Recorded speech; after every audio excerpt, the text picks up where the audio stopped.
Just a couple of guys, a couple of microphones, and a heck of a lot of know. It's Football on the Know with Jim and Joe.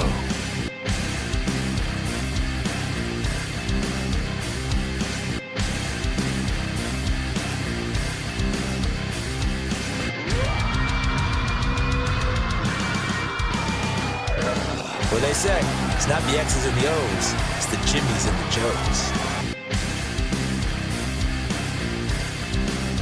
All right, what's going on, everybody? Welcome to another episode of Football on the Know. I am Jim McPhee, and alongside of me is Mr. Joe DeCapita. What's going on, Know-It-Alls? Welcome back for another edition of Football on the Know Show. We got an exciting episode for you guys. We're going to break down redo some Madden re-ratings that we always do every single year. And also, we're going to start to talk about some of these divisions. So we're going to get into the AFC and the NFC North to start off with and continue as we lead up to the opening kickoff of the season. But welcome. Thank you guys so much for tuning in to our show. Thanks to all our sponsors. Thanks to everybody out there, especially our OG know-it-alls that are out there.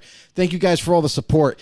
And to become a member of this fine establishment, to become a know-it-all, it's very simple to do. Head over to YouTube, hit that subscribe button to let you guys know when we go live. As well, hit that notification bell, let you guys know when we go live. You can also join us on Facebook, become a member, become a know-it-all. That's what it's all about. And anywhere you get your podcasts, take us with you to work, to the house, just to listen to. Anywhere you get your iTunes, your Spotify, you name it, it's there. Hit the follow button. Yeah, absolutely, Joe. And we got started last week with the Hall of Fame game. We started with the Browns and the Jets. We got to see a little bit of some of these young guys going forward, and I'm excited for a whole nother season here, Joe. It's going to be different. There's a lot of different players switching from different teams and stuff like that. We get to see it. And there's still even some interesting free agents out there that I'm interested to see who might still sign with some of these other teams that might be desperate because you know what happens in training camps now too. A lot of these people come up with bum legs here and there, injuries here and there. I know the Bengals had a bit of a scare here with Joe Burrow, with him having that non-contact injury with the knee, but it looks like he's going to end up being okay for the season here. So a little scare for them, but we're excited to break down the divisions here that we have. We're going to start off with the AFC North, then we'll move on to the NFC North, but the first team we're going to roll with here is the Baltimore Ravens, Joe. Let's break down the Ravens a little bit. Let's take a look at their roster, and which is always stacked. It's funny when we do these shows. We always take a look at these rosters, and the Baltimore Ravens always pops up as when we looked at needs and wants and blah blah blah. That is one of the teams that we're like, man, they don't really need a whole lot. They just know how to draft. They know how to do it all and everything. The interesting about this organization is that even when they are like just about to like have a few gaping holes through the roster or maybe some weak links in the roster, they seem to always get it right. They seem to always replenish those needs and kind of re-up and get ready for the season and not miss a beat. So this is one of those few organizations that just do it and do it very well. LL Cool J. Yeah, I like that, it. huh? And somebody who does it and does it well, it's my man Mike Tackett. That's right. What's going on, Mike? Oh, yeah. He says the true know-it-all is drink Raise Energy. Absolutely. Especially if you get it from Rep Sports and use our promo code Raise Them Up to save yourself some money, too, as well. And, yeah, absolutely. Maybe even the Baltimore Ravens drink Raise Energy, too, with what they've got going on and what they've been doing. They should. But, yeah, I mean, they're always a contender here. And, what's funny is when we thought they might have lost something on some of the wide receiver situations here from last year, they go and they retool here and move forward now with it. It's kind of funny too. It's almost like before when Lamar was like, hey, I need somebody, some more weapons, and they never listened. And, they had Roman, who is their, offensive coordinator, Greg Roman, who was trying to get it together here, trying to get it's running all around Lamar Jackson and get them running the football around here or there. It seems like all of a sudden they get rid of this guy, and then they're like, let's get some weapons. Let's get some OBJ and things like that to try and help out Lamar Jackson. And we had that little bit of a stalemate in the offseason, too, whether he was like, I'm just, going to remove myself from the Ravens and I'm not even coming back. I'm not doing this, but, re-signs the bigger deal with them and maybe has, some more weapons here, and Odell Beckham Jr. trying to join on to make a push to maybe get a ring this time. Yeah, I mean, the one thing is the media was making us go crazy thinking that Lamar wanted out, wanted to be done, wanted to move on, but that was never the case. The case was that secretly he was just biding his time, waiting for them to come to reason and to get a deal done, and they did that. So, crisis alleviated. We don't have to worry about that anymore. He is the Baltimore Ravens quarterback for the future. And the interesting part of this is like this receiving core has been slowly being put together to a point where it was almost like a turtle racing to the finish line. That's how fast they got receivers. So not very quickly at all. And it seemed like it's almost like a coincidence, right? Greg Roman moves on from offensive coordinator, like you mentioned. They bring in a new one, Todd Monken directly from the Georgia Bulldogs. However, he's had NFL experience, so it's not like the guy's coming straight from college and doesn't know what the NFL's all about. So he has experience, but what we're all interested to see is now that they've added some of these big-time weapons, like you think of Zay Flowers, the rookie they drafted this year. Rashad Bateman, it has been there, but he's going to continue to contribute to the Ravens. Hopefully he can be healthy this season all the way through. Nelson Aguilar was an interesting signing, a guy that's known as a speedster for them, a guy who definitely has the hands and the route-running capabilities. Odell Beckham, the cream of the crop of this free agency for Baltimore.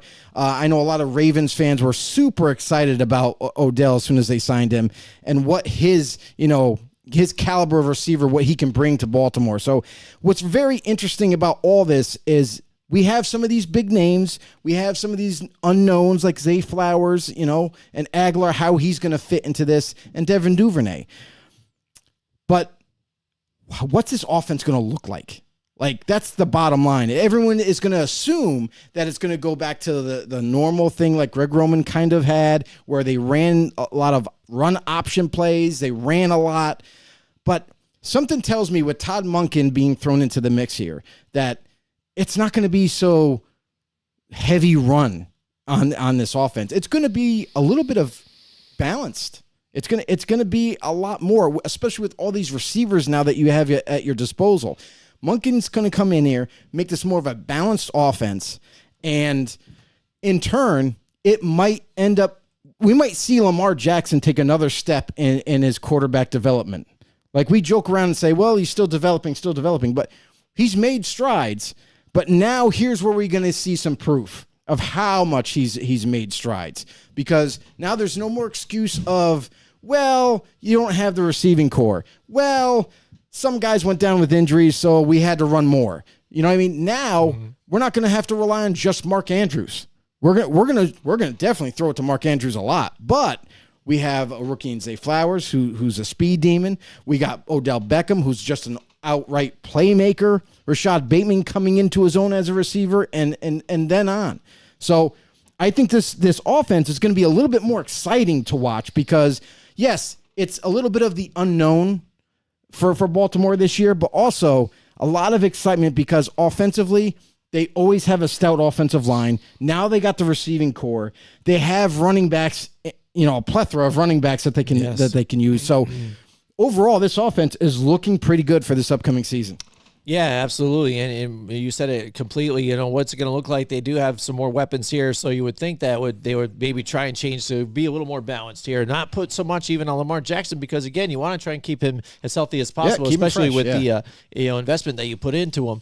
But still, no matter how many times people try to game plan to him, you're never going to really truly stop him. And J.K. Dobbins, on the PUP list right now, but it doesn't matter even, too, because we saw multiple times last year even, too, and whoever they had in the backfield, they were just able to run anyways. Oh, yeah. I'm excited to see if they're going to be a little more balanced this year. And, again, on that defensive side of the ball, still they're going to be tough to beat here on the defensive side of this one. And I think they're poised to make another push at this division. But, with the Bengals, the way they've been playing, started off slow the last two seasons here, but still they're in the finish line at the end. So I'm excited to see them too as well. Yeah, you're right. And that's the thing is what we're seeing every single year it seems like all these divisions, not just the North, the West, not all these different divisions are like, oh, it's something new that's changing. Like they're being more competitive. What we're seeing is crazy right now, where the parity in this league is astonishing. Like you talk about like the AFC East, where it used to be only one team in the AFC East that you're like, worried about.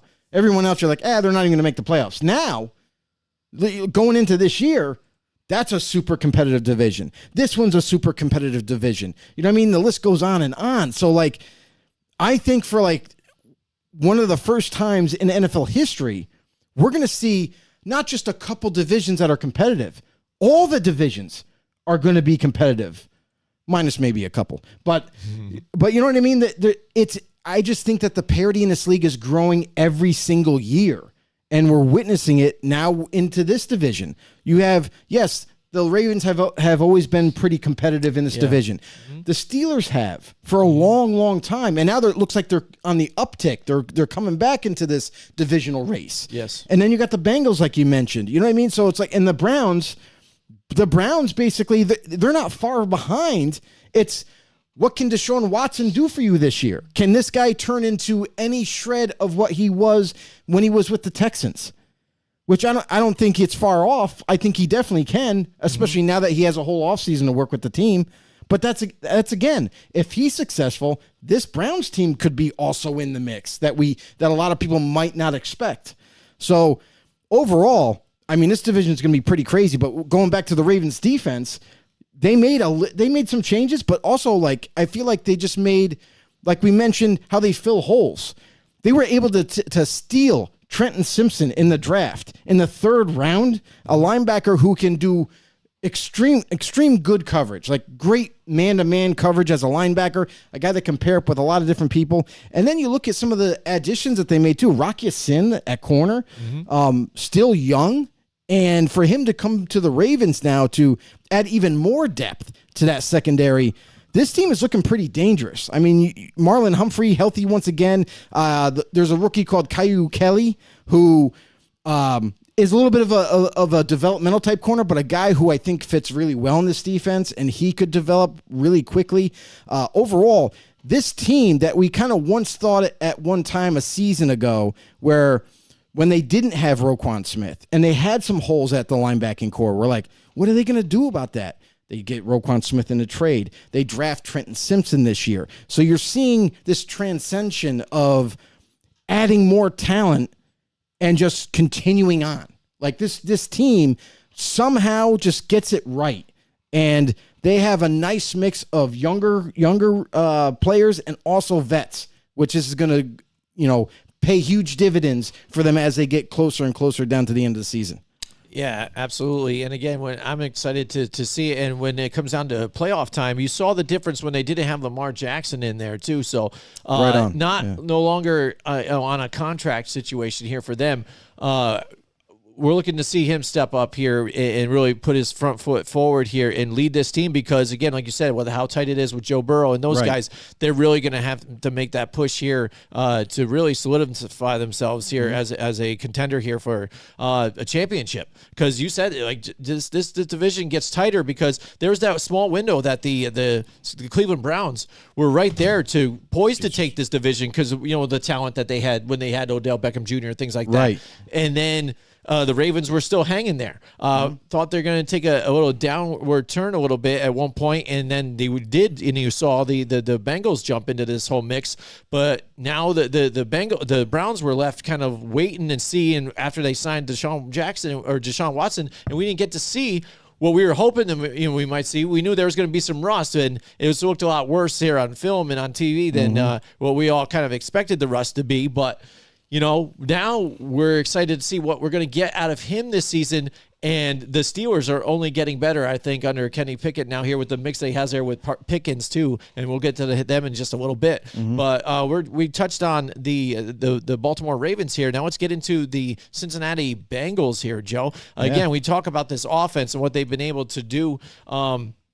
I think Joe Mixon, since Joe Burrow has been there and Jamar Chase, it seems like Joe Mixon's career has almost got revitalized too. All of a sudden he's come back into the spotlight. I think he's been overshadowed a little bit there at times and really come out to the forefront. And this team making a really tough playoff push at an early stage. Like we saw what they did in the additions that they made to kind of be like a force to be reckoned with that kind of shined a little quicker than I thought would get there. And, now they're here, now they're ready. And Joe Burrow has shown now that he's one of the top elite quarterbacks in this league right there with your other gunslinger young guys and Justin Herbert and Patrick Mahomes. Yeah, and the Bengals, for them, what was the biggest criticism? Let's back up a season ago.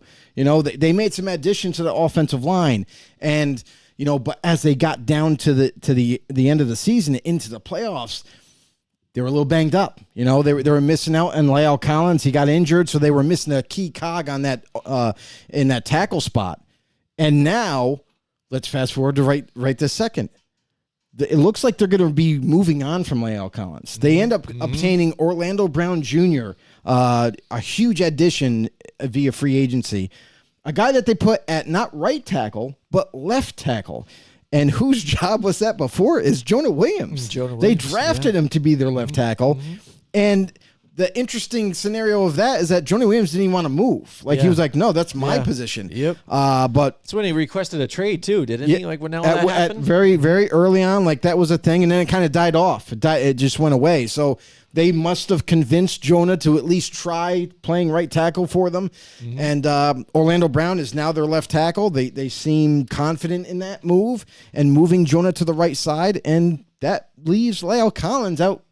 Just out in the pasture. Yeah. Because he's been injured up to this point and still not 100% ready to go. So they must have been super concerned with how long that injury was going to take for him to get back. So they decided to make some moves.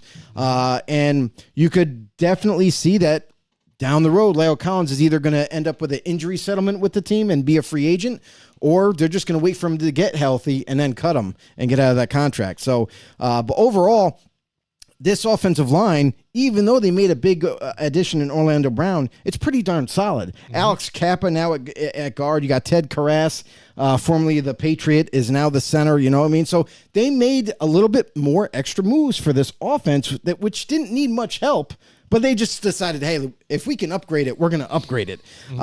And just like you mentioned, Joe Mixon, kind of a little bit overshadowed in past years, but maybe not necessarily because of his production. More about a media thing. Everyone was keyed on Joe Burrow and Jamar Chase and what have you. So, but look at this team overall. They're so solid right now. Offensive line wise, receiving wise, they gave a 3-year extension to T. Higgins a year ago. They added some rookies that could potentially maybe develop into at least rotational players, if not starters.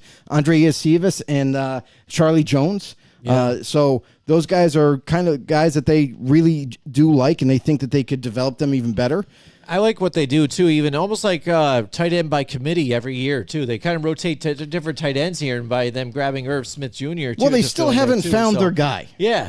But it's funny, even though it would seem like even with when they had, whatchamacallit, that went to the Jets, was it Uzoma. CJ Uzoma. Yeah, CJ Uzoma looked pretty good, and then all of a sudden, hey, we'll let him walk, and then they grabbed somebody else, and then, I thought he was going to stay, and then now you got Irv Smith Jr., so again, maybe they just haven't found the right guy, but I thought they did last year, and maybe they just feel comfortable moving in a guy, but again, I think it's a nice move for them to grab Irv Smith Jr. here. I mean, for the Uzoma thing was a money thing. They didn't want to pay him the money he wanted, so that's why he ends up going to free agency, so... okay, we'll move on from CJ. We'll find someone else, and maybe we're even given a chance. It could be like a tight end rotational room. It could be a 3-headed monster. You know what I mean? With Drew Sample and Irv Smith Jr. Irv Smith Jr., by the way, hasn't really been given a true shot in this league. He was drafted by the Vikings, but I thought he had a lot of promise as a receiving threat. Maybe the Cincinnati Bengals see the same thing in him, and they're going to give him more of a shot here in Cincinnati. Other than that, I mean, you look at their defense, and this is another team, much like Baltimore, that doesn't have a tremendous, amount of needs. And with this team, you look at Ted Hendricks screaming off the edge to create pressure. DJ Reader in the inside, creating havoc up the middle. I mean, there's a lot to like with this team. And it just seems like, much like Baltimore, they seem to keep adding talent here and there, just enough to keep them in the running. Absolutely. Shout out to our man, Paul Matty in the house, who is from Playa Linda Beach, Florida again, saying hello from Playa Linda Beach. What's you going on, drinking Paul? tonight here, Paul? You know, what do you got? What do you got? Everybody know that, too. Everybody drinking out there. You know, let us know what you got in your drink right now, you know, chilling with us. Let us know in the comments, too, absolutely. What do you guys think about some of these teams here? What do you think about the AFC North division? We will be talking about the NFC North in just a little bit. And even give a shout-out about your team, too. Let us know, you know, what your team is out there, too, and what you think so far in training camps and what you think moving forward into the season, what you're excited about. But, yeah, like you said, you know, adding, you know, little weapons here, too, as well. And just, you know, they were just showing themselves as a pretty good defense in the last couple seasons, too, for what they had. You know, but they don't have Jesse Bates anymore. But, No. I mean, that was their big deal, you know, a year or so There's a ago reason- when and they there's- had to go through that whole, you know, franchise tag with them. And there's a reason for that. They decided to, because they didn't want to pay him that big time money, you know, that he was looking for. But they already drafted a player a year prior in Dax Hill that could replace him. So it's like they were thinking ahead of the game before they even got to those negotiations. And then you look at a couple of the rookies that they basically stole in this draft. A guy in DJ Turner, who I viewed as like my second best corner coming out in this draft.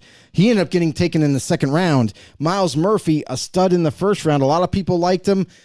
I was a little bit hesitant on him just because I see too many similarities with another former Clemson DN. And Jordan Battle at safety from Alabama. This is a guy who I think has tremendous development looking forward. I think this is definitely a future starter for them, a guy that's more of an in-the-box safety, but could learn the coverage game at the next level. But other than that, I mean, they're pretty solid all the way around. Logan Wilson signs another extension, so he's going to be staying there as their middle linebacker. A lot to be excited about with this Bengals defense and the offense that goes with it. Absolutely. You know, like I said, last year, 7th ranked offense, 6th ranked defense. So, I mean, looking to keep it tight here this year as well. All right, AFC North. What team we got next year, Joe? When they have the Cleveland Browns. Cleveland right? Browns, The Cleveland yeah, Browns buddy. here, and we just got to see them again play the Jets in the Hall of Fame game here, the first official game, I guess, of the preseason. Before we get into only 3 games in the preseason now. So it's funny, we get to witness some of this shortened preseason, and teams got to make the cuts too. A lot of different cuts here, and it's going to be harder for some of these guys to make the team. And I think it's partially some of the exciting parts here of this league, you know, year before we get into it, what the cuts are going to be. And you're going to see that, you know, mad scramble again, too. People are going to say, hey, well, these guys cut this guy. I'm going to grab this guy in this last minute additions possibly, too, on these teams. Right, you know, and then we get into this Browns team, and not a lot of people are even thinking twice about the Cleveland Browns. And I feel like it's partial of it. Part of it is the Deshaun Watson season he had last year, how he served a little bit of a suspension, came back, but he looked so rusty. It was like the first time he picked up and threw a football in a long, long time. So you saw a lot of rust that was built up on that arm, and he's trying to shake it off. And you got to remember, too, didn't have a full off season. You know what I mean? He wasn't with the team enough to get chemistry with some of these receivers and the timing down. So I look for him to take a big step forward this season to where he might even make so much noise in Cleveland to the point where he might have this Browns team turn right around and be right in this divisional race. Amari Cooper had a really good, stellar year last year with him, even though he didn't. The media didn't show like, oh, they got something moving, they got something going here. They didn't show that enough, but all they showed was like, well, Watson fumbled again. Oh, Watson threw a pick. You know what I mean? They showed all the negatives. Yeah, they do but the not the narrative positives they wanted to paint. Right. And so you have Cooper here. They're gaining chemistry. You know, Donovan Peoples-Jones was injured last year as well, but he's looking to come back healthy and become more of a important part of this offense. And the big thing is Elijah Moore, the trade for Elijah Moore to come over from the Jets, a very promising young prospect for this team. I think he's going to work wonders in the slot for this offense. He's going to open this offense up to help guys like Amari Cooper and Donovan to get more catches, to get more yards, more touchdowns even. And then a rookie they drafted in Cedric Tillman, very interesting prospect, a guy who's a developmental receiver but looks the part. And they also added a veteran receiver in Marquise Goodwin. We know he's known for speed, so hopefully we don't have to see too much of him, and we see some of these younger guys. But overall, this offense, solid offensive line, as always. Guys were a little bit banged up last year, coming back healthy yet again, and there's a lot to like going forward after this. Nick Chubb, of course. Yeah. You know, Kareem Hunt's not there anymore. Still a free agent, Right. by the way. Yeah. Still has taken a couple different visits. Has been to New Orleans. You know, he left New Orleans. He's on his way to another stop, and still yet to sign anywhere. So what's interesting about that is I'm not sure, is it a money thing or is it a fit thing for Kareem Hunt? Is he looking for something specific where he can kind of fit in and maybe have a potential to start still? You know, because it seems like everywhere he's been, they want him to come. They want him to be a part of the team. But, well, when Alvin Kamara comes back with the Saints, how's that going to work? You know what I mean? Yeah. So that's the interesting part. But overall, like this Browns team, they don't have to worry about that because Nick Chubb can handle the full workload. We know that. The guy can catch, the guy can run, he can block, he can do it all. So this team potentially could be a dark horse in this division. Absolutely, and you bring up the fact that Nick Chubb's there, and he's there alone in the backfield. And we got to see him with Kareem Hunt a few different years here, 1-2 punch, and they both putting up big numbers. He's here by himself, so I think this could be big for fantasy football. We didn't talk fantasy football yet this offseason here. It's gearing up for fantasy football. I think a lot of fantasy football owners would maybe even look into Nick Chubb even because he's going to be carrying all the workload. He's always the option. Yeah, he's always a top tier type of too. back. You know what I mean? So you're just like, bang, all right, I'm going to go big on this one. And like you said, the kicker here is with Deshaun Watson. And again, you added some more weapons here in Elijah Moore. If he can't do it with the weapons that he has here, and Daniel Jones did what he did last year with what he had, then you know you got some serious issues. But I know that a lot of diehard Cleveland Browns fans were really excited what happened with Dorian Thompson-Robinson, with the guy that they ended up drafting here in the 5th round. He looked pretty good even in camps and in the preseason game, the Hall of Fame game, and stuff like that. So they're excited to maybe see what this guy can do even moving forward because he's got a little bit of athleticism to him and stuff like that too. But you put all that money invested into Deshaun Watson, there's going to be a lot of media backlash on this if he doesn't turn this thing around here and become the Deshaun Watson of old because of what they invested in the money that they put into him. Yeah, but there's no question that he's going to be back to where at least closer to back to where he was this year. Having all this time, all this time and opportunity to practice with your teammates in camp, in OTAs, and outside of it, privately. He's going to be ready for this year. There's no doubt about it. I don't think Cleveland, is even worried about it either. They knew going into it last year that there was going to be some rust. There was going to be some issues. And, they were willing to just kind of get through it, and now here we are. So he'll definitely be better. He'll definitely be closer to what he was. I don't know if he will be the same guy right away, but he's definitely going to be better. He's definitely going to have that chemistry and everything that we're used to seeing. His playmaking ability on the run and throwing the football down the field. So I don't have any real concerns. I don't think Cleveland does either. And then, if you look at this defense, there's a couple of guys that I wanted to bring up. Of course, the roster by now. Like the Browns defense is pretty good. They bring back Anthony Walker Jr., who I was surprised they kind of let walk for a short amount of time. Bring him back. A lot of guys that were a little bit banged up, they're coming back healthy. But Zadarius Smith is now a Cleveland Brown. Yes. And is going to help with that pass rush, with guys like Myles Garrett and company. Other than that, you look at a guy who hasn't yet performed on the football field, but has been there for a year or two. And Grant Delpit, a guy who was injured coming out of college, and people were excited about him from LSU. But he's going to get his debut now. He's going to be the starting caliber safety that they've been waiting for. That's going to be an exciting piece to the roster that I'm curious to see. And other than that, they got a draft pick and we know that Cleveland loves nose tackles. They drafted perhaps the best nose tackle coming out in this past year's draft in the 3rd round, in Siaki Ika, who is a mountain of a man, and he's like 3 people you put together with muscle, and you can't move him.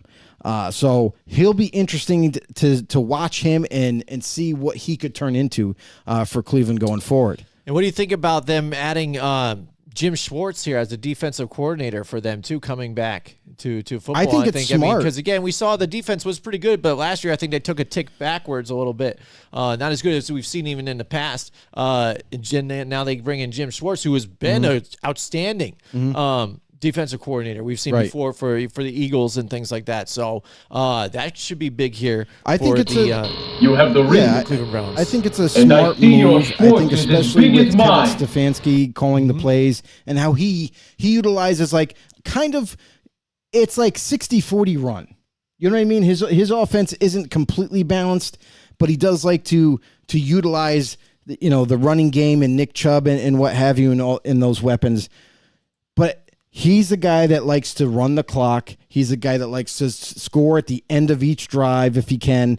And then you pair him up with a Jim Schwartz, who is a very aggressive defensive play caller, a guy that loves to blitz, send extra pressure from different angles, and try to confuse the offensive line, try to confuse the quarterback into throwing the ball where he shouldn't throw it. I think this is a match made in heaven for this Browns team. Absolutely. And then that'll lead us to the Pittsburgh Steelers here. And we got to see, again, this team where, they finished probably the worst they have in the last, 30 or 20 years, and stuff. But still, that doesn't mean a whole lot, to this organization, because they know how to bounce back and they know how to add the talent. And again, Deontay Johnson had fixed those, catching slip ups that he had before, those rock hands a little bit. And but the real surprise with everybody was the Kenny Pickett to George Pickens here. Once he made that one-handed catch, and he put himself right there on the map, and he's been doing wonders here too in camp so far. So they're excited to get this offense together again on the field again and see what they can do with the second year here now with those two together and make a push to do something in this division too. It's only taking that one step back to reload and come back hard here against this tight division. Yeah, and in step one was to shore up this offensive line a little bit better. So they did that in the draft. In the first round, they get Broderick Jones, who is definitely seen as a day one starter for this team. Now, it's a question of where, because he played left tackle at Georgia. He can play right tackle.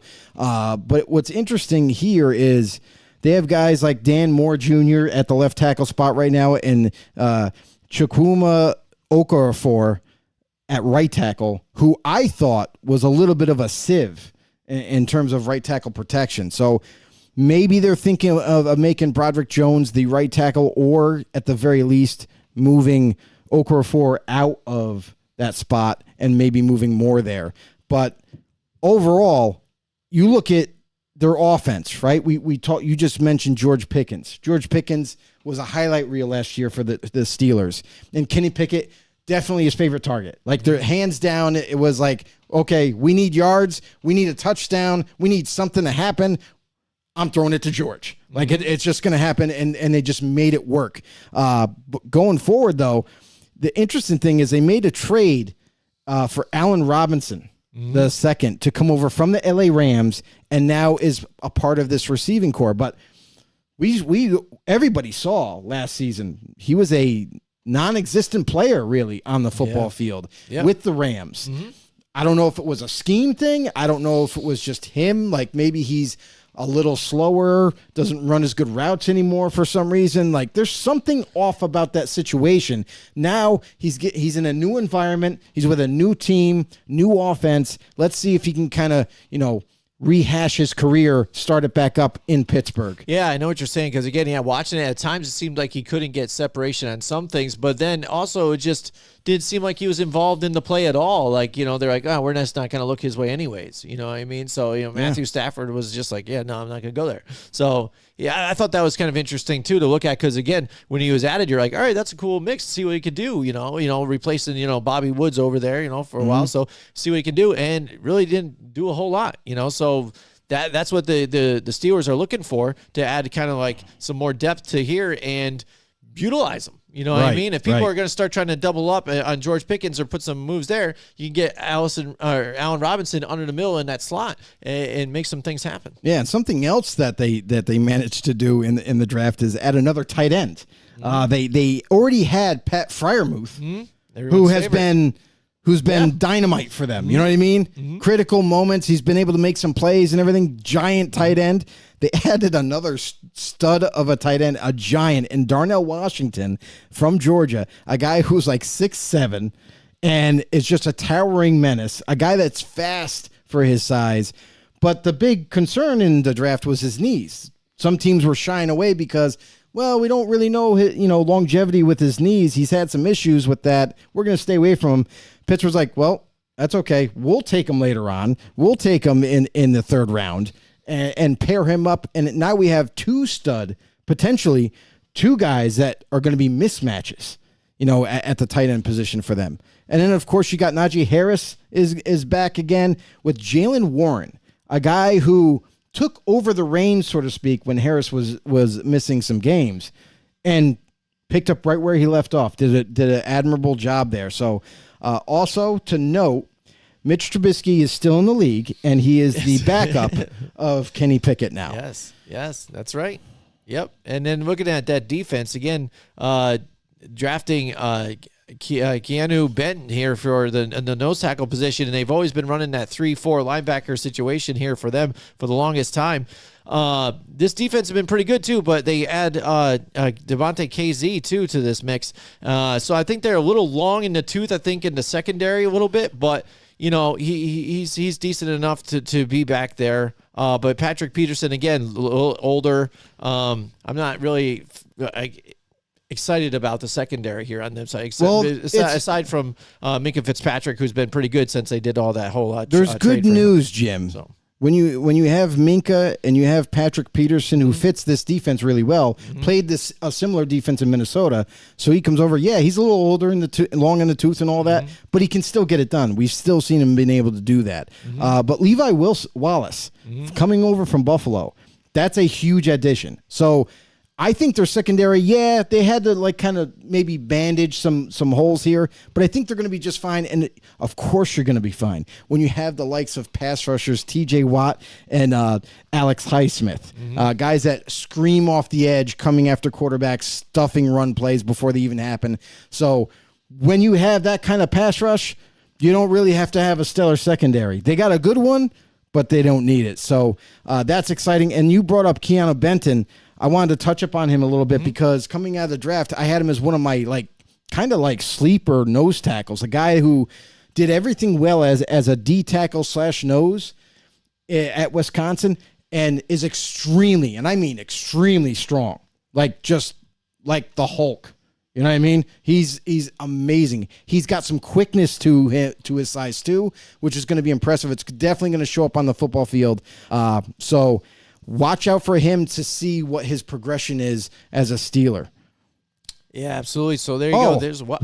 Other thing is late addition. Quan Alexander found a home with the Steelers. So a guy who's going to also kind of get into the mix, especially after he learns the defense. He could be another starter just slapped right into place. Yep, absolutely. There you go. There's the AFC North. Now we're going to change gears over to the NFC North here and talk about the Chicago Bears here. Again, looked like they were just trying to unload on people, and we didn't really bring up, the fact that Roquan Smith was with the Ravens and stuff like that. And did we? Yeah. All right. And don't worry, I got you. You covered, yep.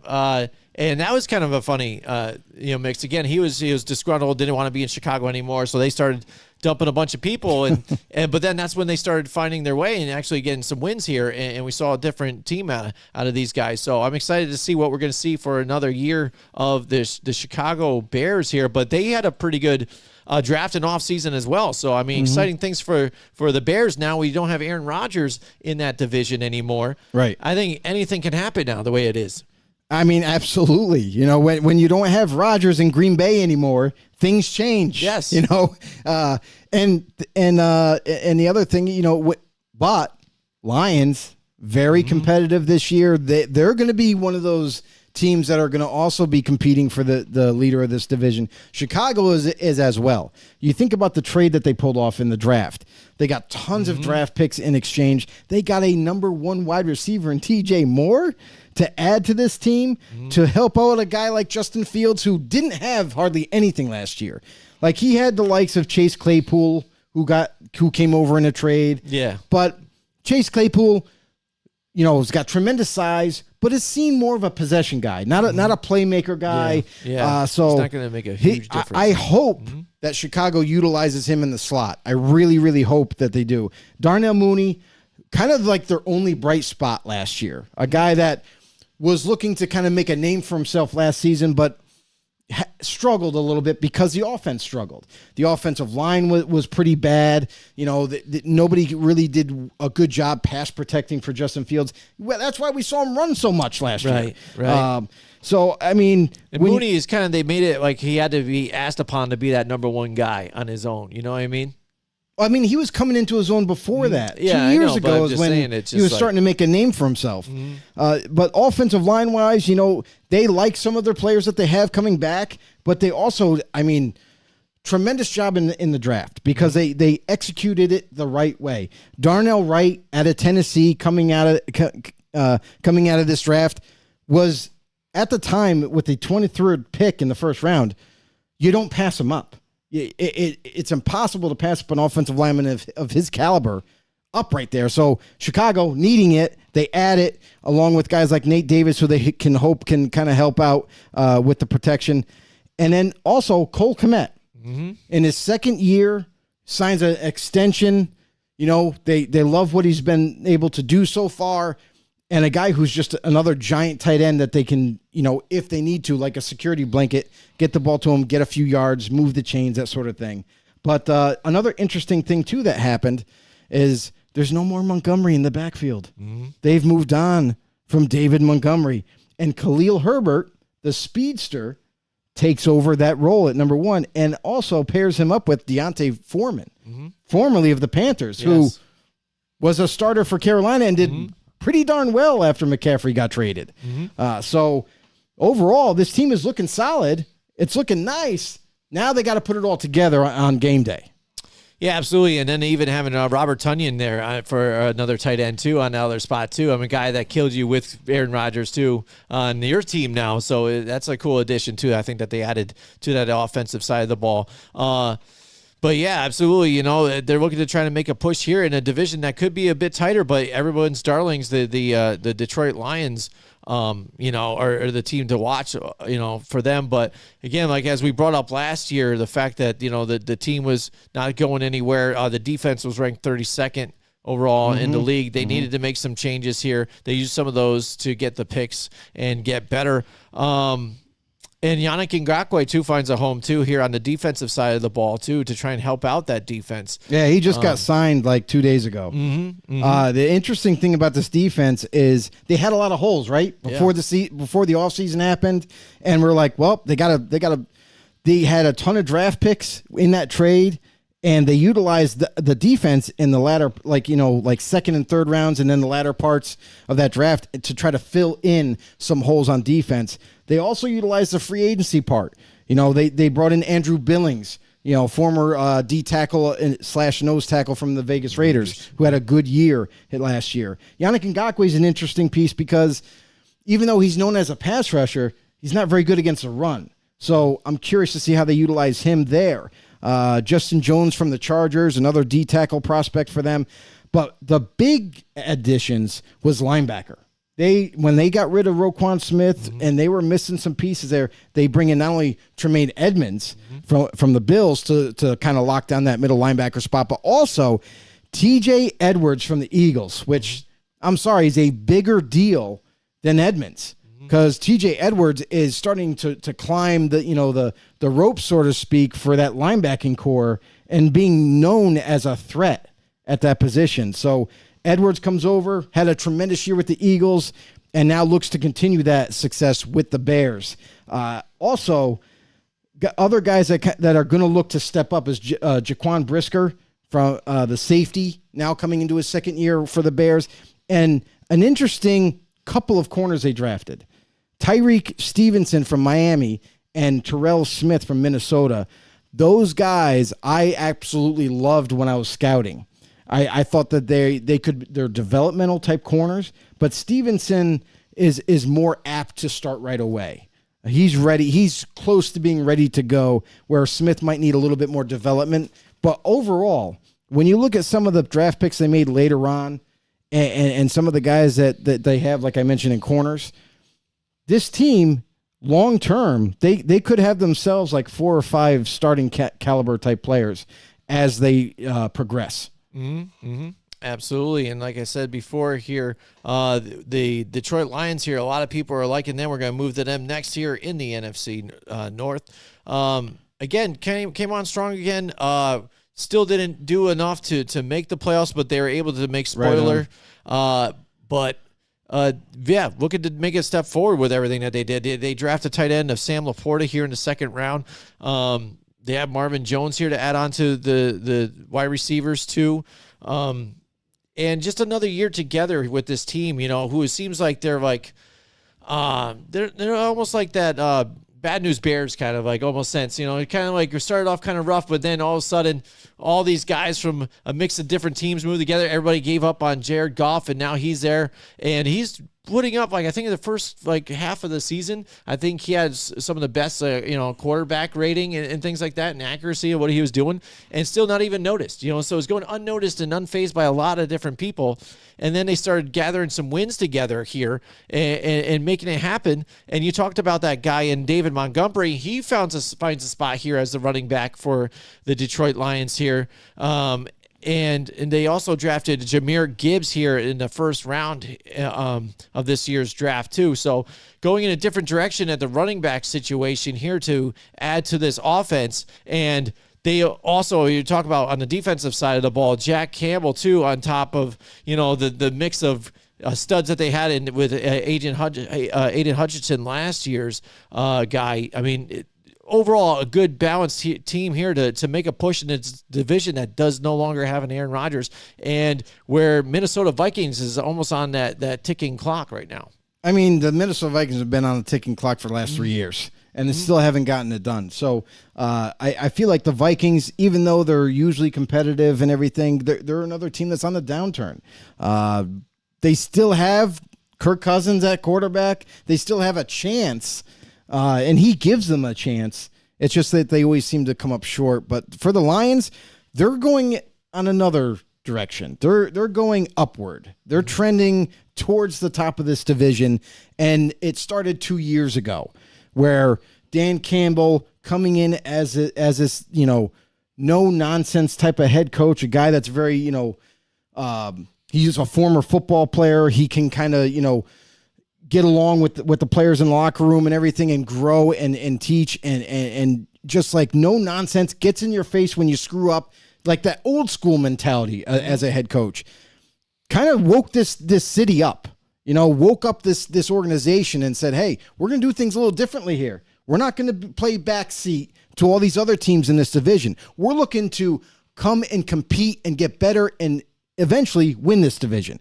And you're seeing this team grow from 2 years ago to now. They've added talent in free agency. They've added talent in every single draft. And they are definitely becoming more of a solid team. This upcoming year could be the year where they prove everybody wrong. And not just because Rodgers is not in the division anymore. Even if Rodgers was in Green Bay, still, that Green Bay team is nothing like the Green Bay teams of old with Rodgers. So this is a Lions team that continually gets better for the last 2 years. And now, where we're at right this second, they have the same kind of chemistry with Amon-Ra St. Brown, with Marvin Jones returning again, Josh Reynolds being part of this, this rotation. And they also end up picking up Denzel Mims, former Jet, which is interesting to me because he didn't really do anything with New York. So do they think that maybe they can untap some potential here? Maybe. And Jameson Williams, another guy who they drafted a couple years ago and hasn't played yet because of injury. But I'm telling you right now, in practices, he's lighting up the defenses. Like, he is just outperforming everybody. So that's got to get you excited as a Lions fan. And then you couple that with the fact that your offensive line is going to be solid. You've added some new free agents there. You brought up Sam Laporta, a guy who's going to give them more of a stable position there, a guy that can do everything extremely well. And then, by the way, David Montgomery left the Bears. He went to Detroit. So he looks to be the guy there with Jahmyr Gibbs, who is a absolute speed demon. And then you look at the overall this offense.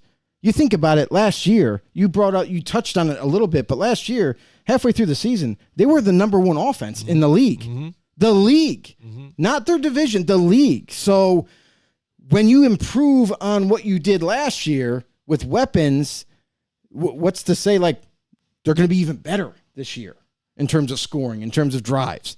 So the offense looks very promising. I'm pretty excited about it as just a straight up NFL fan. And then you touched on Jack Campbell on the defense. Jack Campbell, mind you, Detroit Lions fans, if you don't know anything about this kid, coming out of the draft, he was my number one linebacker. And this guy is a generational talent. He's not the fastest dude on the football field. He's not the quickest guy or whatever. But what he is a genius of a linebacker, a guy that can see plays before they even happen. He's always in the right spot. He's 6'5", 250, and moves like a freaking deer. Like, the guy is like a Greek god out there with football pads. So I know you're going to be happy with him. And then you just put that together with the guys that you've already have on this roster, and it's going to look pretty darn good. I mean, what's to be upset about here? Their secondary got better. You look at C.J. Gardner-Johnson, who hung out there in free agency forever. Yeah, right. Are you kidding me? Nobody signed this guy before Detroit got their hands on him, and now it just overall they are getting better every single year, and that makes this team dangerous.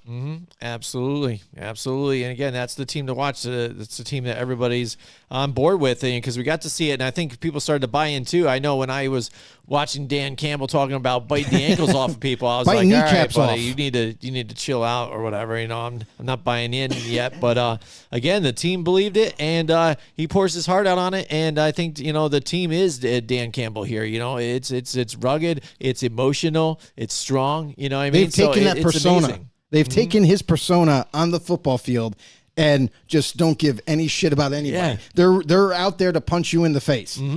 Absolutely. All right, moving on to the Green Bay Packers again.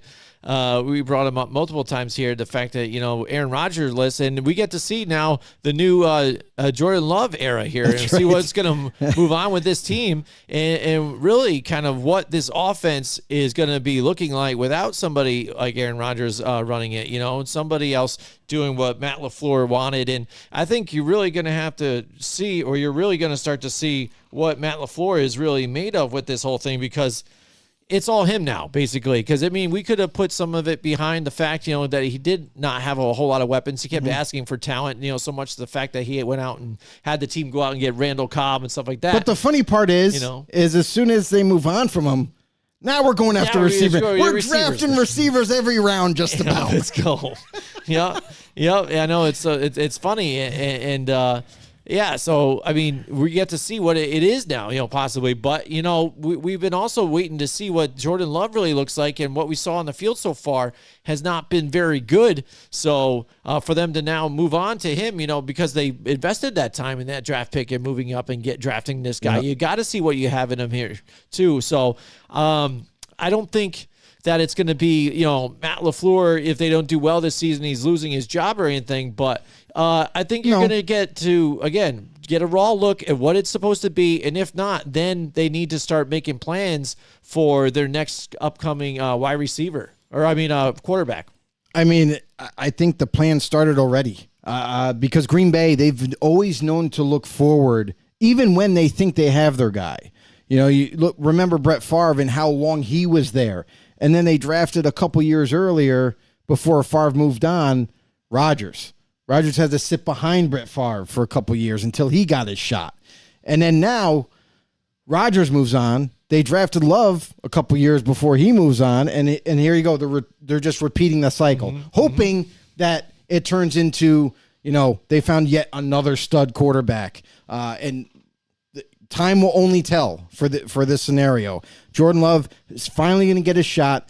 Let's see if he can prove us all wrong. Let's see if he's going to be the future starter for Green Bay, much like his predecessor. So here you go, Jordan. Prove us wrong, and you have the likes of Luke Musgrave, who they drafted at tight end, which they desperately needed. They haven't had a legitimate tight end in quite some time. And a guy that was at least just stay on the football field to help out. But again, this is another team that is going to look to upgrade at certain spots going forward. You look at offensive line, it's not getting much younger anymore.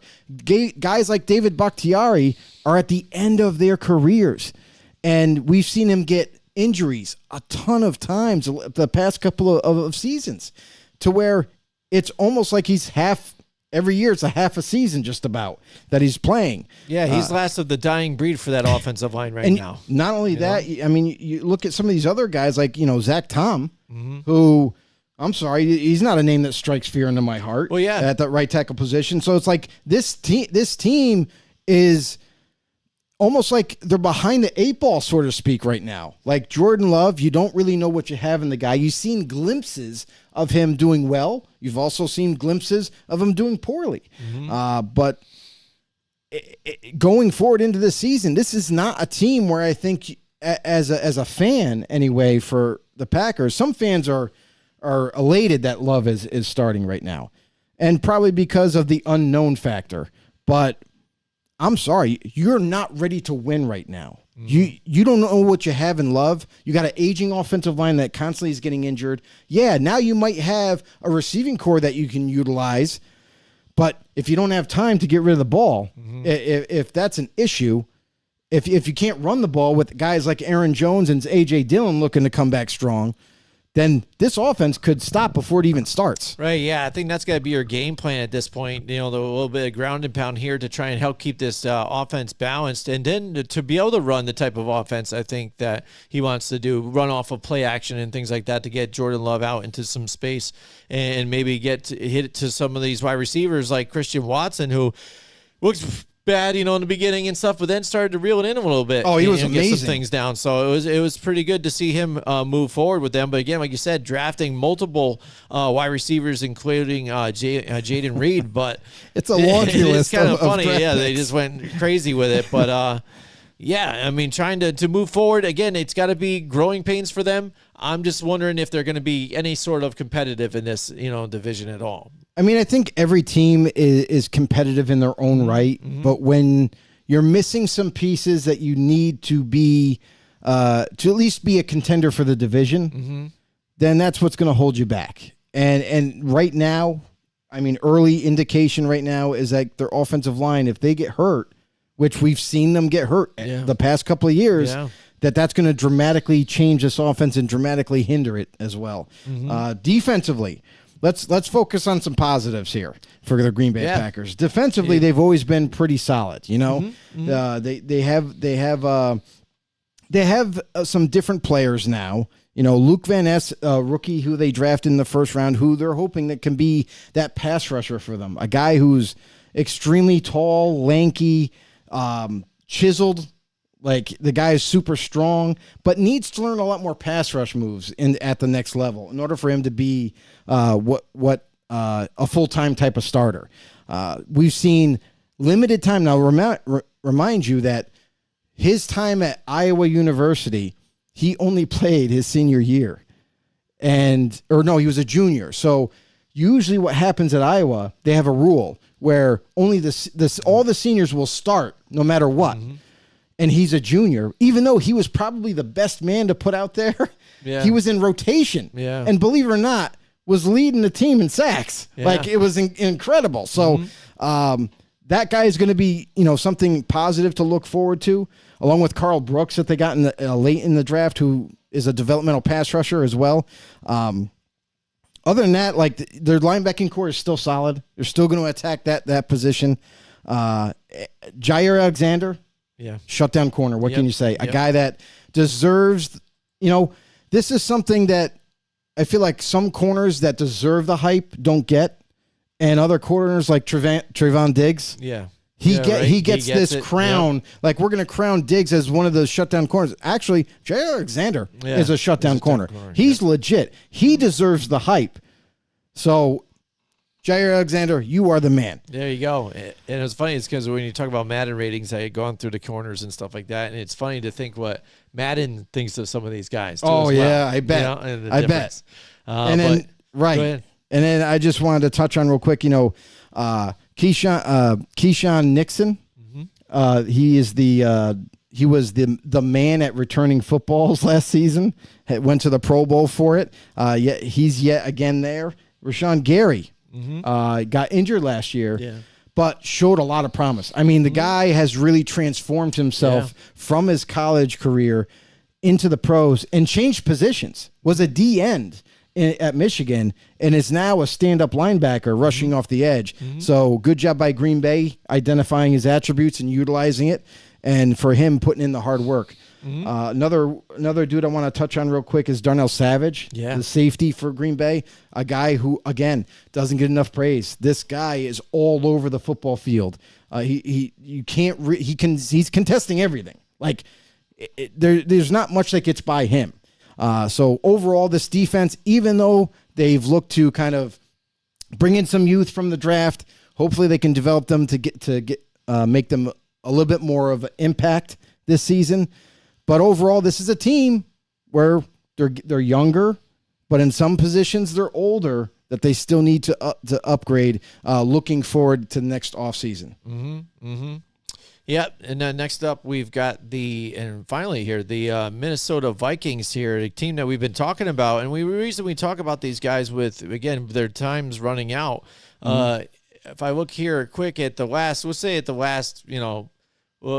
seasons or whatever, but okay, they finished first in the division, then second, third, second, first, third, first. You know what I mean? And that's all, Zimmer and now O'Connell and stuff like that.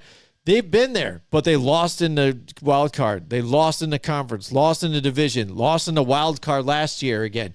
Could not get it done. So much of the fact that even too, that people are really focused on Kirk Cousins too, and he's not a prime guy and big game winner like they say about the Dak Prescott or even the Dallas Cowboys. A lot of times, there's got this Andy Dalton thing about them, that they say, oh, you just can't do it and can't get it done. And it's true to a certain an extent because they have had really solid teams, and on paper looks good, and in the season looks good, great records, and just can't finish the deal here. And like we've talked about now with contracts expiring soon, things like that. Kirk Cousins there for so long, they haven't gotten to the championship game. Since before they traded for him, you know what I mean? So that's what they invested all their money into. You know what I'm saying? And it hasn't paid off for them.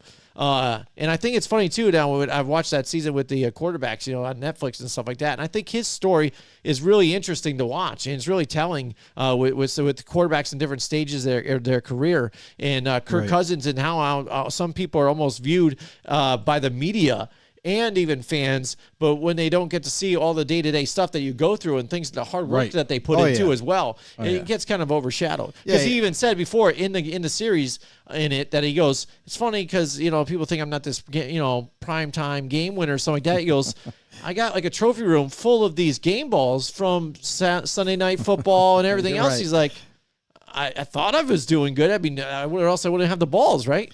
Yeah, and that's the thing is Kirk Cousins has taken a lot of heat throughout his whole career too. Like whether it was when he was in Washington and, everyone had that he coined the phrase, "You like that?" You know what I mean? After a huge win over an opponent, he's always taken heat no matter where he's been throughout his whole career.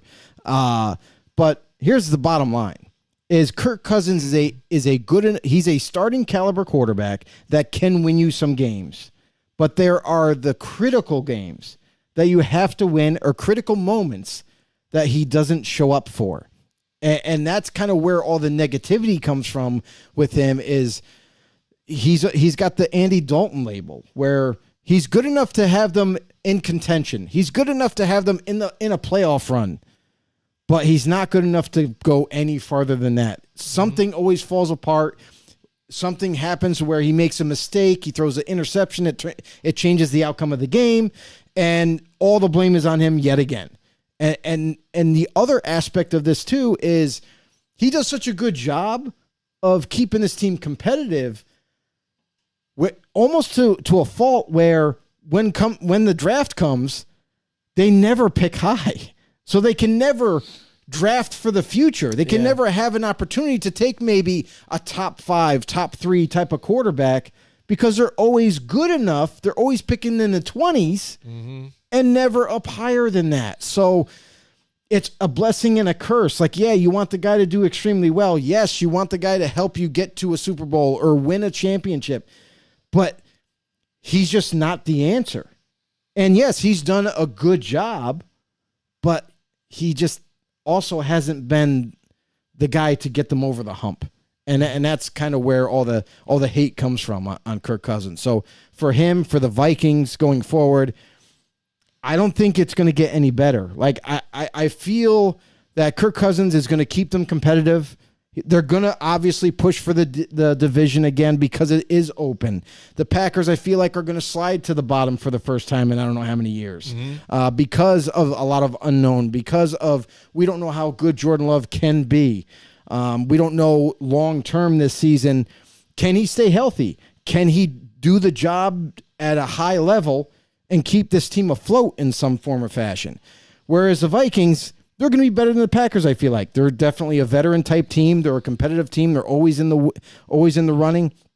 But again, they're going to do just well enough to compete, maybe for the division, maybe make a wild card or something like that. But then, in the end, fail again. And guess what? This next draft, you're picking way too low. You're going to have to make a big move. You're going to have to do something crazy like Atlanta did back when they traded up for Julio Jones. You're going to have to do that to get a quarterback of the future. Yeah, and like you said, they've made some different changes here, too. They've drafted Jordan Addison here on the first round this year's draft. So they were able to get him, another wide receiver here, to help out because, again, they decided to move on from an Adam Thielen and stuff like that. He was getting older. He's goes 32. To the Carolina Panthers, and he thinks they're a contender for the Super Bowl. Well, isn't that hilarious? He's like, oh, well, I'm not in Minnesota anymore, so... Nah, Carolina's going to be the one. The destination. We have a rookie quarterback, and we're going all the way. Yeah, we're going all the way. Yeah. I But making headlines when they decide to, remove Dalvin Cook from their whole existence and things like that, and say, that's a big Alexander change. Madison here at the backfield. And let's talk about that because that's a humongous change. Like Dalvin Cook out of the backfield struck so much fear into defenses that they had to always have their eyes on him where he was going to be in the backfield, whether it be behind Kirk, whether it be he's flanking out for a pass. You always had to be aware where that guy was going to be. Yeah. You never wanted him with the ball in his hands in open field because he killed you on it. But now you don't have that playmaker ability. You have Alexander Madison, who has been... He's shown flashes, but he's no Dalvin Cook. Right. He's not a guy who is going to just... juke you out of your shoes and make a big long run for a touchdown. He is more of a power back style type of back, a guy that can catch out of the backfield, but again, he's not super elusive. He's going to try to look to run you over and try to outrun you if he can around the corner, but that's about it. Not a guy that's going to kind of change your offense like Dalvin Cook did. So That to me is yet another hurdle that Minnesota's going to have to get over with this offense, with it being changed, because you have one of the best receivers in football in Justin Jefferson. Mm-hmm. You drafted Jordan Addison, who you're hoping can be a lightning bug in the slot for you. Yeah. And KJ Osborne, who's been this journeyman receiver for Minnesota, got some opportunity last year, got banged up a little bit, looks to return and looks to return strong. So you might potentially have a sleeper type receiving core here that you could do something with.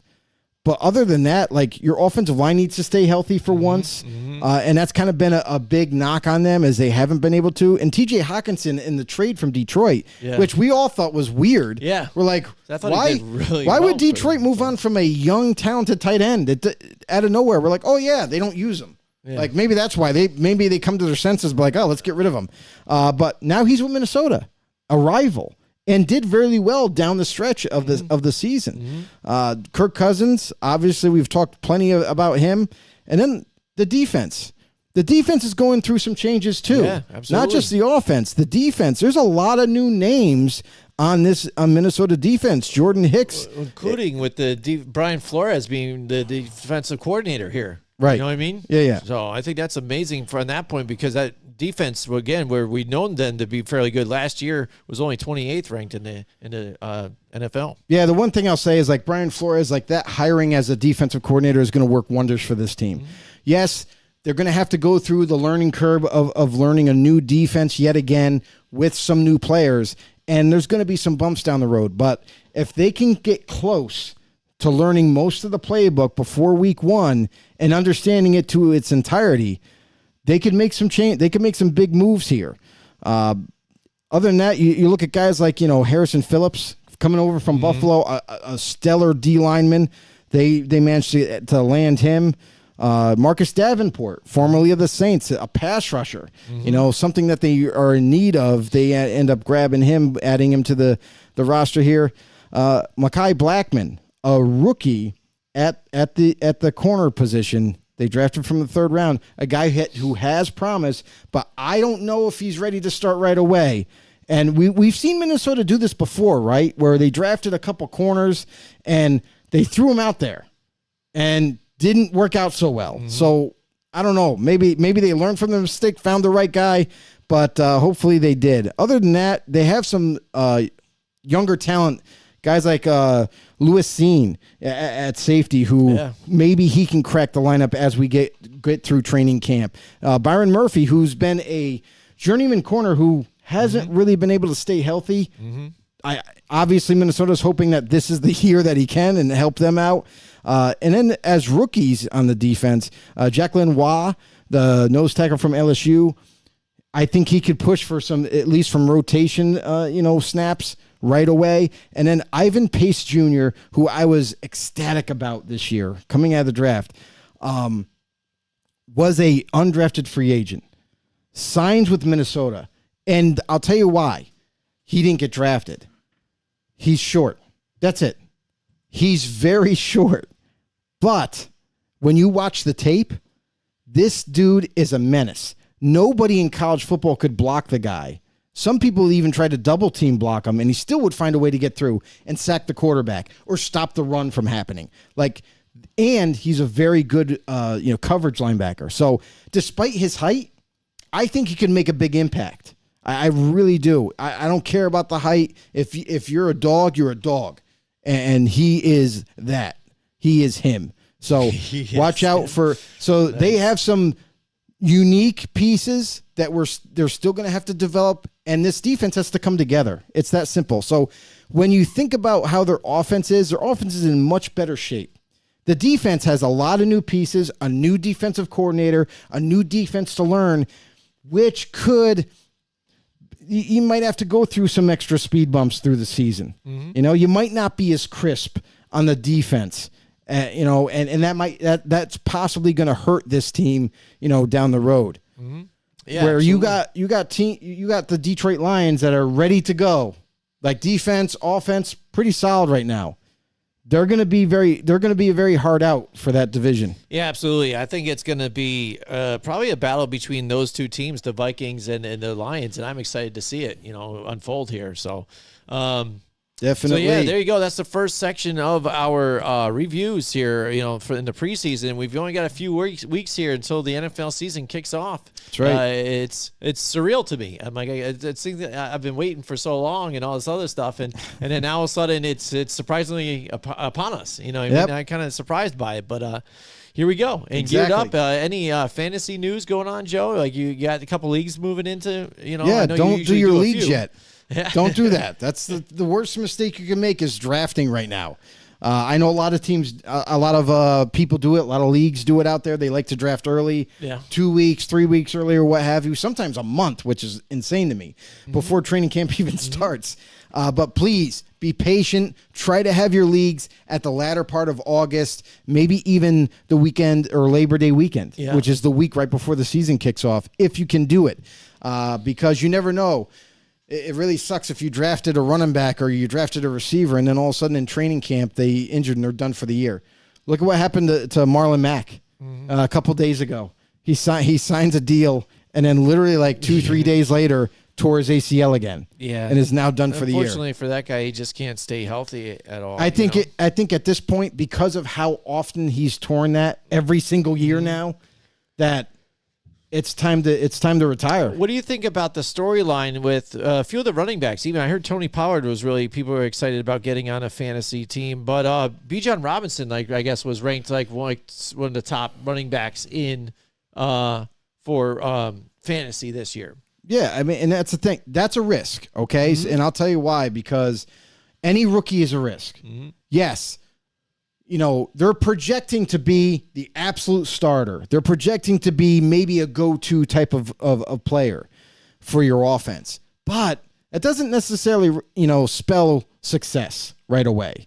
We've seen it happen more times than not, where a promising rookie comes in, like whether it be wide receiver, he's touted as the number one guy. He's going to come in, be the go-to guy, and what have you.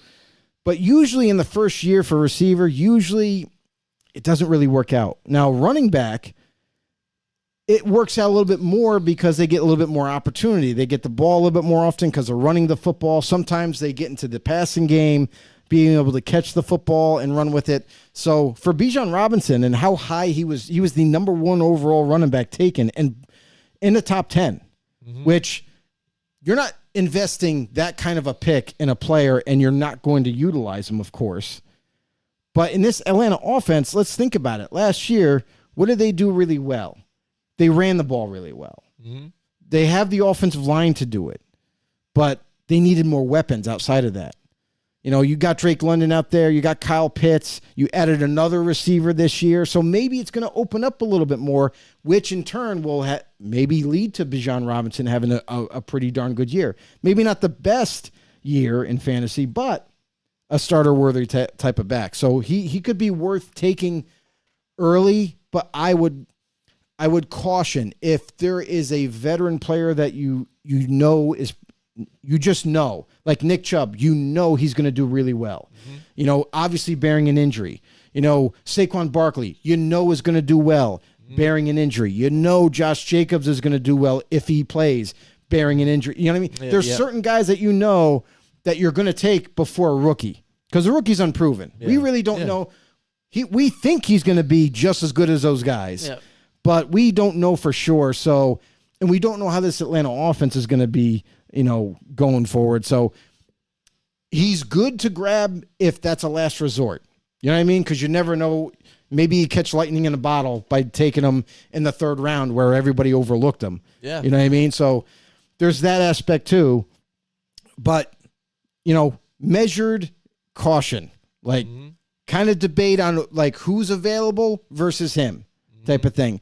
Do you think by the time the pick gets to you and you need another running back, but you're like, there's not a whole lot left.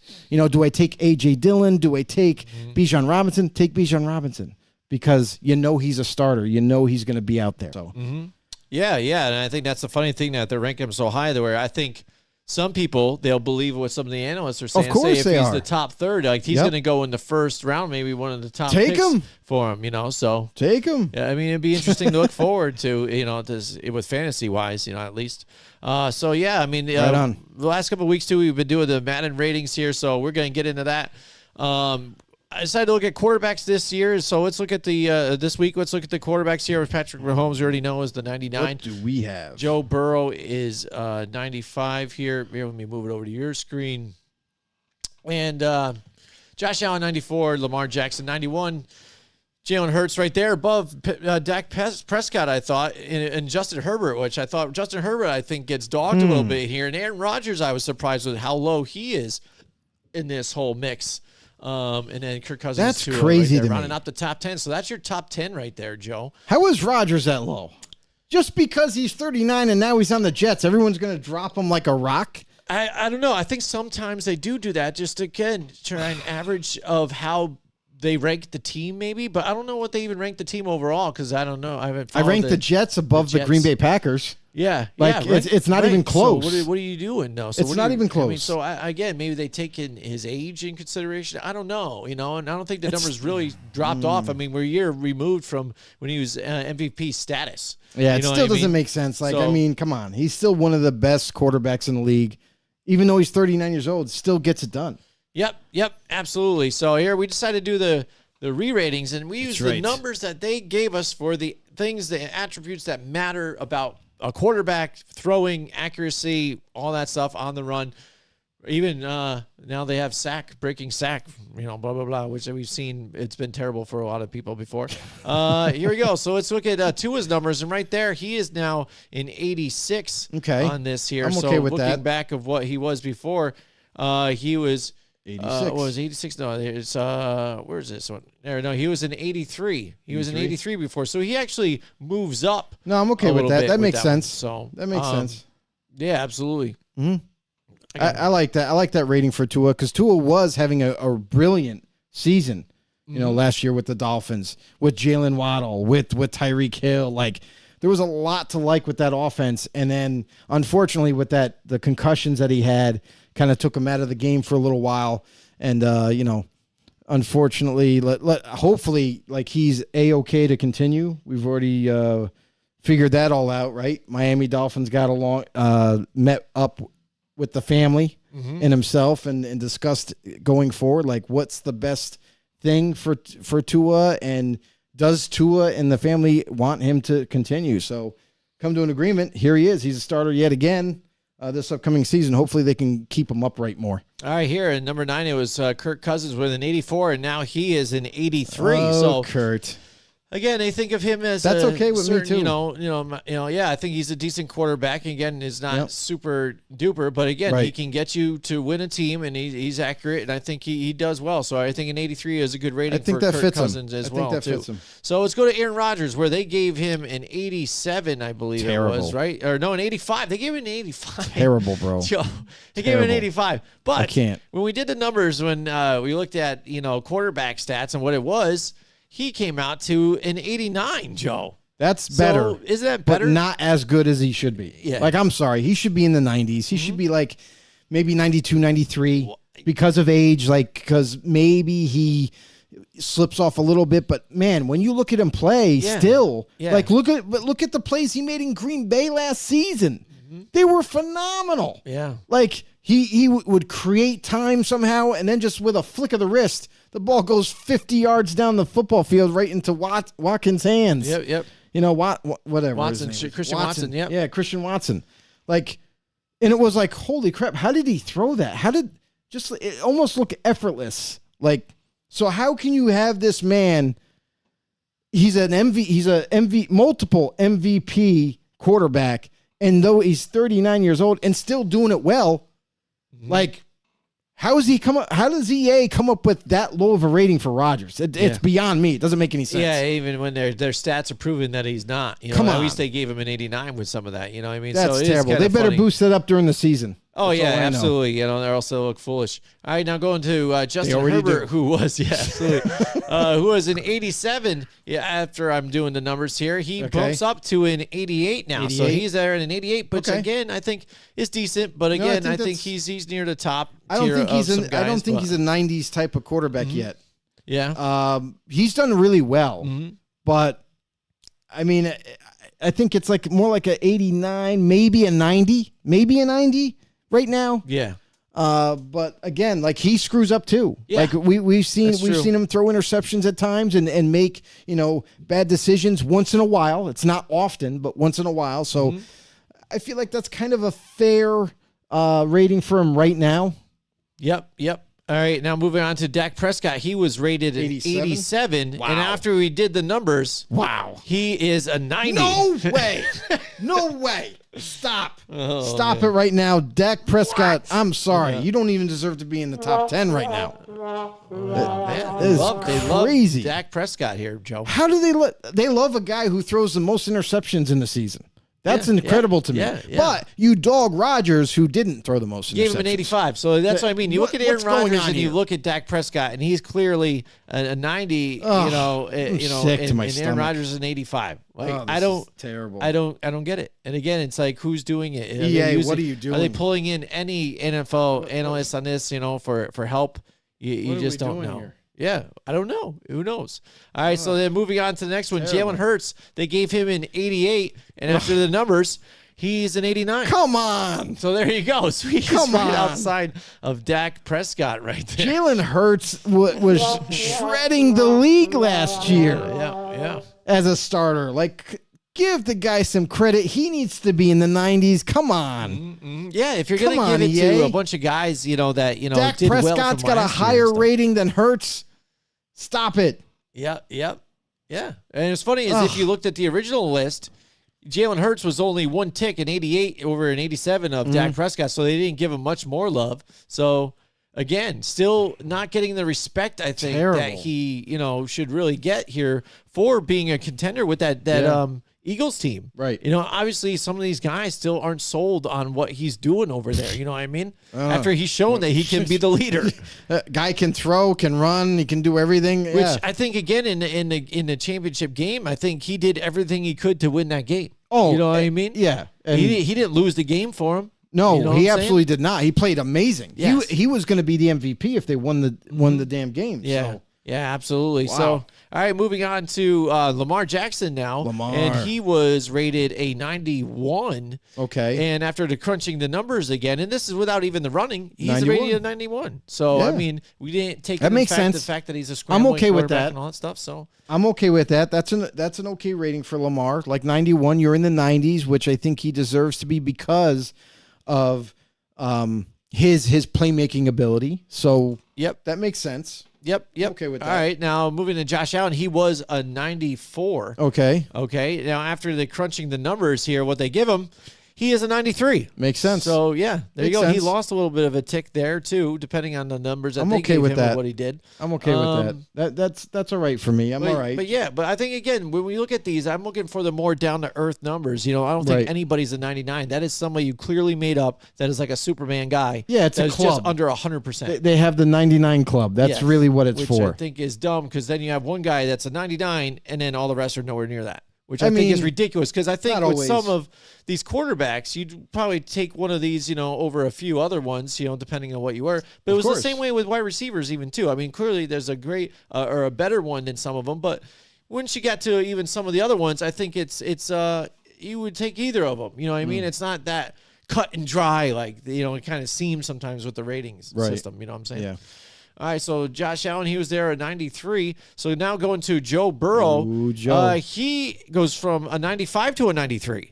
So now he and Josh Okay. Allen are tied. Cool here, Joe. right here. So Cool Joe. he lost a few ticks, on what it was. I'm okay but with the rating, though. Again, most of the ratings are more realistic now, which I agree with some of these. So I'm okay with the Patrick rating. Mahomes, finally, number one, goes from a 99 to a 95.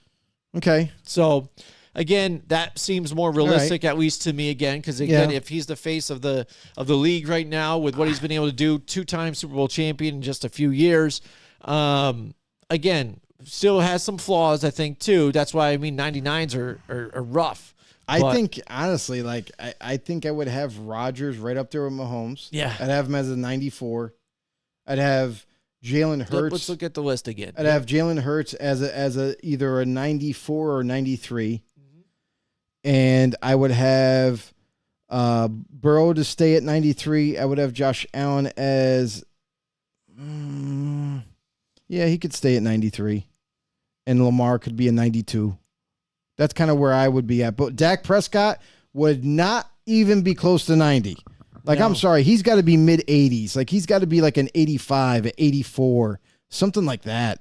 I just can't see that. That's crazy. Right. And when I do these lists, too, I always go over the last couple just out. This is just a top 10. So I go out of the ones that are out of the top 10. Go a little bit extra, like a couple more. Yep. Trevor Lawrence was there. Geno Smith was there. Jared Goff. And then Derek Carr. And they were, again, in the 70s. Or, 80s. I think crazy. Trevor Lawrence was in 82, 81. Geno Smith. Jared Goff was 80. Wow. And then it drops right down. Deshaun Watson is 78. What do you think about Deshaun Watson getting rated a 78? I know he had some rusty moments last year, but again, it's his first year back from a 2-year hiatus. Him to get just a rating of like, this guy was good, now you just suck. Like, I think he should be, listen, let's put it into perspective. Let's have him be an 85 because of what he used to be. And he had a bad year last year. So, all right, let's make him an 85.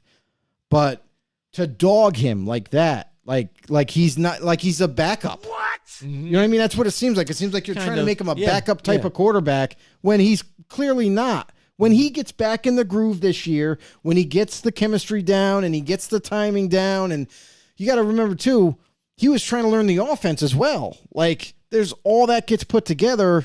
So I just think it's terrible that EA did this to him. It's like they picked on him just because he had a first year back, played, minimal amount of snaps because of the suspension and what have you. Yeah. So, and then on top of that, because he did poorly in everyone's eyes. He's garbage. We're going to put him in with the backups. Yeah. Like, that's incredible to me. Like, don't do that to the guy. Yeah, he's not that bad. Handful of games. Give him time. Watch. I'll tell you right now, EA's going to be, they've really screwed this whole list up yet again. Not surprising because they do it every year. And everybody complains too. Mm-hmm. Everybody complains on like, some guys should be higher rated. Some guys shouldn't be as high rated. We've always had this debate every single year. Yep. And the players themselves will say, there's no way I'm that slow. Or there's no way that my throwing accuracy is that bad. You know what I mean? So there's always discrepancies every single year with EA. To this day, I have no clue what they do besides make up ratings, because they say they do all these tests and everything, but do you actually watch the games? Like my thing is like, do you put in the work and watch film of these players? Because your ratings don't reflect that of what they did, their body of work last season. Mm-hmm. Dak Prescott had the most interceptions. Does that deserve a 90 rating for a quarterback? No. I'm sorry, it doesn't. Anybody else besides the Dallas Cowboys quarterback, I would say it that way. I mean, and they're getting dogged. Like you said, they're 78 or something like that. If that was Tua, Eli I'm okay Manning, with. Kirk Cousins, I'm okay with. But I don't know. I don't know how they go about finding or figuring out these ratings. Mm-hmm. But there's no way they can probably watch a game, like actually watch these players, put in the film work, like college scouts do when they're trying to evaluate talent. They should be doing the same thing, and then you come up with the ratings after that. Yeah, like I said, when the ratings for awareness, they gave him a 71, which I think is terrible. Come on. But after we crunched the numbers for his, though, he ended up coming out with an 84.2, so an 84. So he actually jumped up from a 78 to an 84. I said 85. Which, again, you said 85 was probably the way that they should have probably left it. Right. You know what I mean? And then it makes better for fluctuation. Yeah. I don't know. EA needs to hire us, I think. Yeah, right. But all right, so after crunching all the numbers and everything and realigning the top 10, here is your our new top 10? Top 10. Here we go. And Patrick Mahomes there at number 1 again. Now Joe Burrow and Josh Allen flip-flop, but still tied here at 93. Lamar Jackson stays the same right there. Dak Prescott should not be there. Shoots up. Get him out right of there. Right there at 90.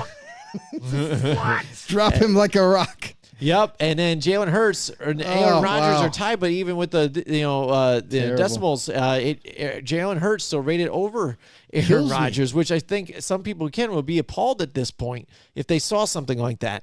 And then Justin Herbert, Tua, and then now Trevor Lawrence jumps into the top 10, Joe. Again, being outside of the top 10, rated an 86. He started off an 82, and then he goes to an 86. Yeah. And Kirk Cousins goes from an 84 and drops out of the top 10 with an 83. As he should. And he goes down to like 15th or 16th in a row where, multiple jumped up. Geno Smith, it was rated an 85. Jared Goff an 84, right in front of Cousins. Again, so Derek Carr right there in the mix too as well. Yep. So yeah, I mean the only discrepancy I have with this list right now is Dak Prescott shouldn't be in the top 10. Like he really shouldn't be. And Hurts should be higher than Lamar. Yeah. Yep. Craziness. Yeah, I know. Especially the way it's been. And actually, even with Lamar Jackson having many weeks out, you want to talk about missing time. Yeah. Lamar Jackson was out how many weeks and then even didn't play in the playoffs. And actually, I would put Hurts above Josh Allen. Right? They should make that an attribute even, too. What about that for, like, teammanship or something? You know, because, again, dude, he sat out when he could have played. He said he wasn't right enough, but I don't know. I feel like he could have played in the playoff games. We're never going to know that. And, I mean, bottom line is, speculation, but like, it's he said, she said type of deal. I guess, maybe. I don't know. Like he says, like there's no way he could have went. He was seriously injured, and then some people, because remember the narrative was the media kind of they went with that, and we thought the same thing. We're like, he's kind of just hanging out, and he was super happy. I don't know just, if I don't know sunglasses on the sides, like hey. But he did stand in one place, so maybe he wasn't because he wasn't moving around that much. Maybe he was, but. It is what it is. It's over with. So we're moving on. Yep, absolutely. Moving on. Joe, why don't you tell everybody where you can check out some more Football on the Know and how to subscribe? It's very easy. It's just simple. Head over to YouTube, hit the subscribe button, hit the notification bell, let you guys know when we go live, and become a member. Just become a freaking know-it-all for once, would you? Just do it. And all your dreams will come true. Yeah, we'll make your wildest dreams come true. That's right. Also, you can also take us on the go and be in the know at the same time. Anywhere you get your podcasts, iTunes, Spotify, you name it. Done. Just drop the follow there. Follow along. Bring us with you. Maybe you're going on a camping trip. Take us with you. You'll be in the know. Absolutely. You know, go on vacation. Guess what? The wife doesn't have to know. Go to the bathroom, lock the door, and then just watch us. Get your football intel. So there's a lot of ways to go about this. But what we're saying is join our football community, become a member, become a know-it-all, and let's get this thing. All right, absolutely. And we'll see you guys next week. Join us next week from 8 till 10 Wednesday night for more Football on the Know with Jim and Joe.